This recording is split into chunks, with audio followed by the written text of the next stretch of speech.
Sweet. I think I got her. Did you figure out what was wrong? Yeah, there was a hose going up to a sensor. It had unscrewed itself and come undone. That was it, huh? Air pressure, I don't know exactly, but I could hear that it was blowing air pressure through somewhere, and I found it. Nice. So let's see if it goes away. Yeah, start her up.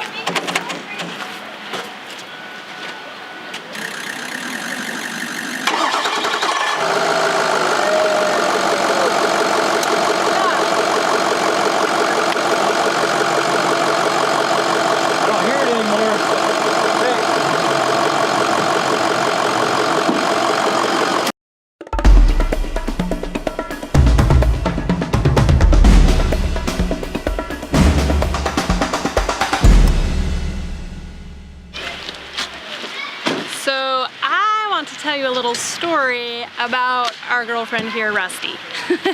She's been awesome. But when it was time to leave on our adventure, we decided that we needed to buy a different truck. We had a truck and it was a good truck, and it was an extended cab, so it fit the family, but the back seat was pretty small. And if you've seen the video where we go by the trailer and pick up the truck, you'll get to experience that with us. But we decided we wanted a truck with a little more space, especially back seat. We figure the kids will be doing a decent amount of school in the truck, and we'll be doing a lot of driving in the truck. So something with a little more space made sense. But more importantly, something that was reliable and had the power to get us where we needed to go and, get us there was far more important.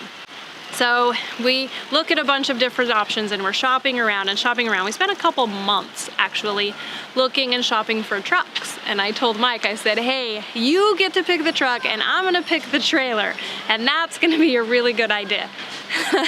Ultimately, I'm pretty sure Mike picked the trailer and I picked the truck is how it ended up.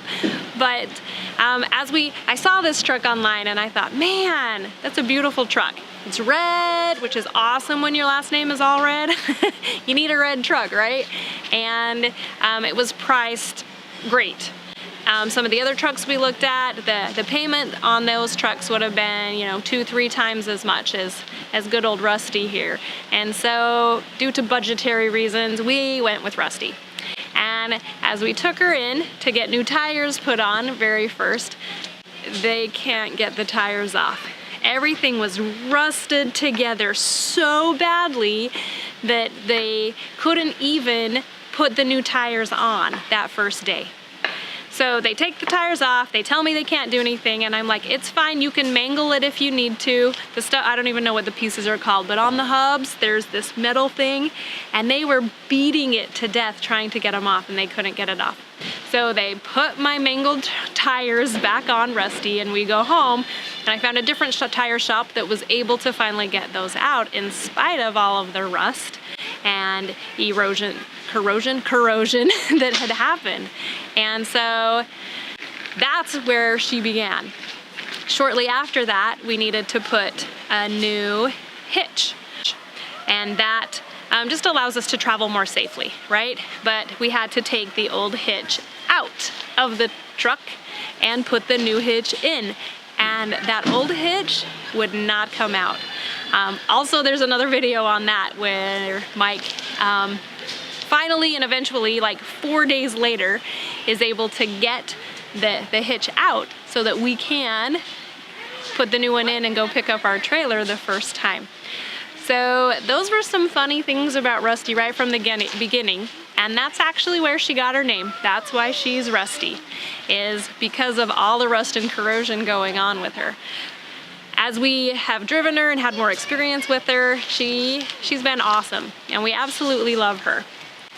We started out our adventure and we came up Idaho, and all of Idaho is beautiful. We get to the top of northern Idaho and we head over to Spokane to visit my best friend, and we'd been with her for a day and a half, and it was time for us to move on, and all of a sudden Rusty breaks down. Right? We are stranded. We call the tow truck, they come, they tow her, haul her off. She starts sometimes, but not really very well, and not all the time.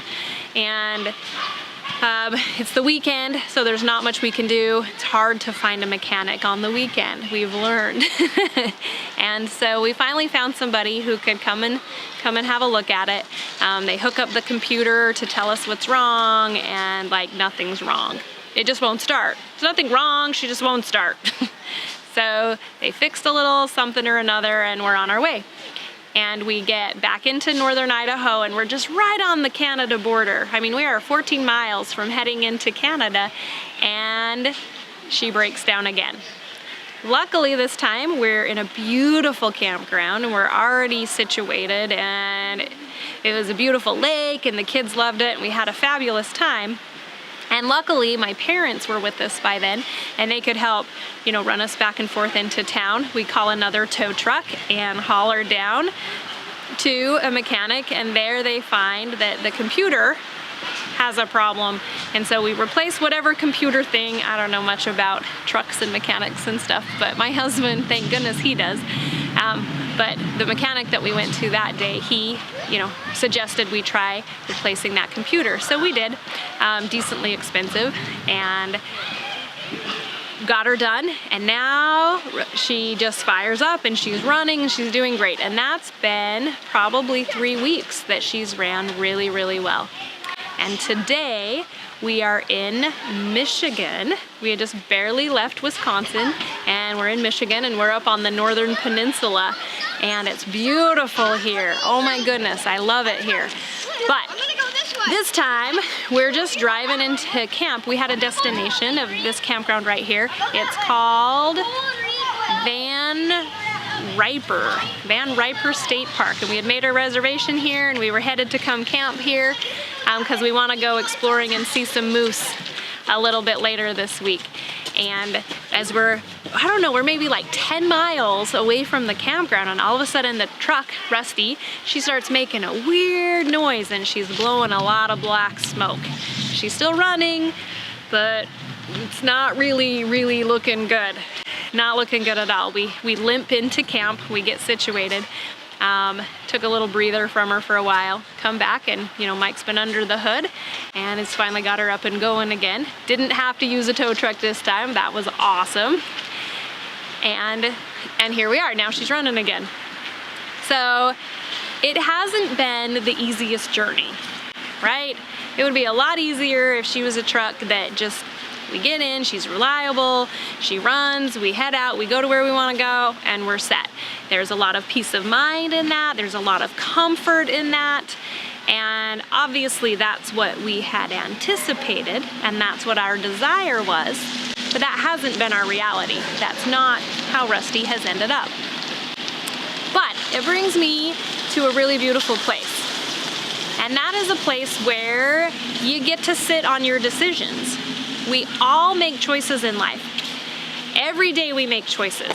And when we make a choice, this weird thing happens.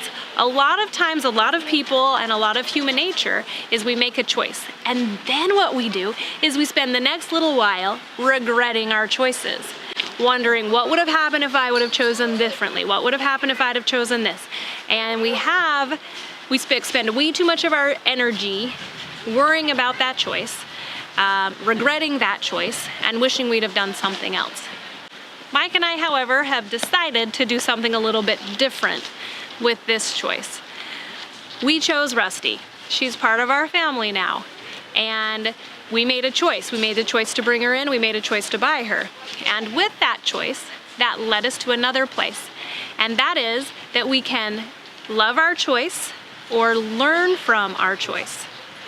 I went to a training recently by Ann Washburn from 3 Key Elements, and that was the principle she taught us, was to either love your choice or learn from it. Those are the only options. No longer will we sit in that place of fretting about, I wish I would have done this. Here's my regret for this choice that I made. I will either love my choice or I'll learn from it. So Rusty here, I love Rusty. I love that we chose Rusty. Yes, I have learned a lot.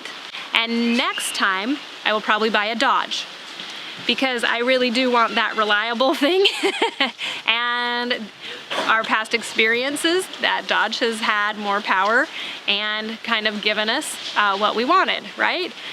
But even though it hasn't been ideal, and even though it hasn't been comfortable, I can still choose to step into a place of loving my choice or learning from it.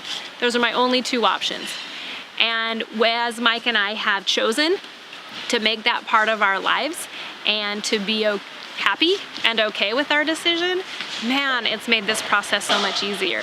There hasn't been the negativity in our relationship. There hasn't been the contention. There hasn't been the frustration and the anger and the I wish I would have's and like those kinds of things that we have experienced in the past and that we have honestly always done in the past.